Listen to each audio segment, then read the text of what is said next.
ದಿನಾಚರಣೆ ಕಾರ್ಯಕ್ರಮನ ಆಚರಣೆಯನ್ನ ಮಾಡ್ತಾ ಬಂದಿದೆ.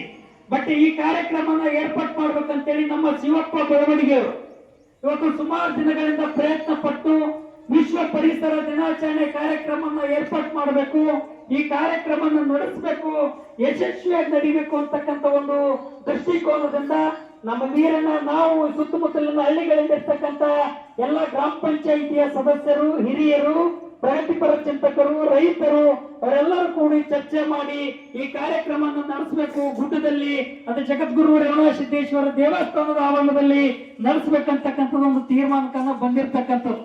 ಅದೇ ರೀತಿಯಾಗಿ ಈ ತೀರ್ಮಾನವನ್ನ ಮಾಡತಕ್ಕಂಥ ಸಂದರ್ಭದಲ್ಲೇನೆ ಈ ದೇವಸ್ಥಾನದ ಕೆಳಗಡೆ ಇರ್ತಕ್ಕಂಥ ಕಾಲೇಜ್ ಮತ್ತು ಸರ್ ಅವ್ರ ಜೊತೆಗೂ ಕೂಡ ಲೆಕ್ಚರ್ ವರ್ಷದಲ್ಲಿ ಕೂಡ ಈರಣ್ಣವರು ಅಂತ ಒಂದು ಪ್ರಯತ್ನ ಕೂಡ ಮಾಡಿದ್ರು ಅಂತಕ್ಕಂಥ ಮಾತನ್ನ ತಮ್ಮ ಗಮನಕ್ಕೆ ತರಕ್ಕೆ ನಾನು ಬಯಸ್ತಾ ಇದ್ದೀನಿ ಅನ್ನೋಂಥ ಮಾತನ್ನ ಹೇಳಿಕೆ ನಾನು ಬಯಸ್ತೇನೆ.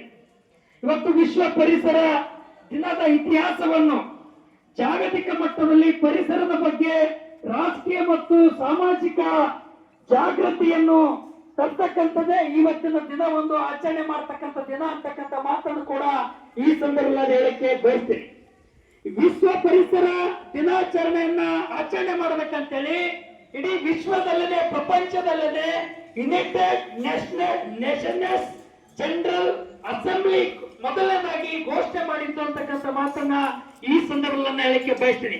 1972ರಲ್ಲಿ ಅವತ್ತಿನ ಅಸೆಂಬ್ಲಿಯಲ್ಲಿ ಈ ಪರಿಸರ ದಿನಾಚರಣೆಯನ್ನ ಘೋಷಣೆ ಮಾಡಬೇಕಂತೇಳಿ ಘೋಷಣೆ ಮಾಡಿರ್ತಕ್ಕಂಥ ತಕ್ಷಣವೇ ಅವತ್ತು 1973ರಲ್ಲಿ ಈ ವಿಶ್ವದ ಪರಿಸರ ದಿನಾಚರಣೆಯನ್ನು ಆಚರಣೆ ಮಾಡಬೇಕು ಅಂತೇಳಿ ಇಡೀ ಸಮ್ಮೇಳನ ಆಚರಣೆಯನ್ನ ಮತ್ತೆ ಮೊದಲನೇದಾಗಿ ಅವತ್ತಿನ ದಿನವನ್ನ ಕಾರ್ಯಕ್ರಮವನ್ನ ಏರ್ಪಾಟ್ ಮಾಡ್ತಕ್ಕಂಥದನ್ನ ಸಂದರ್ಭದಲ್ಲಿ ಏರ್ಪಾಟ್ ಮಾಡಿ ಇಡೀ ಎಲ್ಲಾ ಕಡೆಯೂ ಕೂಡ ಕಾಡು ಬೆಳೆಸಿ ನಾಡು ಉಳಿಸಿ ಅಂತಕ್ಕಂಥ ಒಂದು ಘೋಷಣೆಯನ್ನ ಕೊಟ್ಟಿರ್ತಕ್ಕಂಥ ಮಾತನ್ನು ಕೂಡ ಈ ಸಂದರ್ಭ ಗಮನಕ್ಕೆ ತರಕ್ಕೆ ಬಯಸ್ತೀನಿ. ಇದರ ಜೊತೆಯಲ್ಲಿ ನಾವು ಒಬ್ಬೊಬ್ಬರು ಹಿರಿಯರನ್ನು ಕೂಡ ನೆನೆಸ್ಕೊಳ್ಬೇಕಾಗಿದೆ. ಯಾಕೆ ಮಾತನ್ನ ಹೇಳ್ತಾ ಇದ್ದೀನಿ ಅಂತ ಕೇಳಿದ್ರೆ ಈ ಕಾಡು ಬೆಳೆಸೋದ್ರ ಮೂಲಕ ಪರಿಸರ ಬೆಳೆಸೋದ್ರ ಮೂಲಕ ಹಲವಾರು ವಿಷಯಗಳದ್ದು ಕೂಡ ಇದೆ.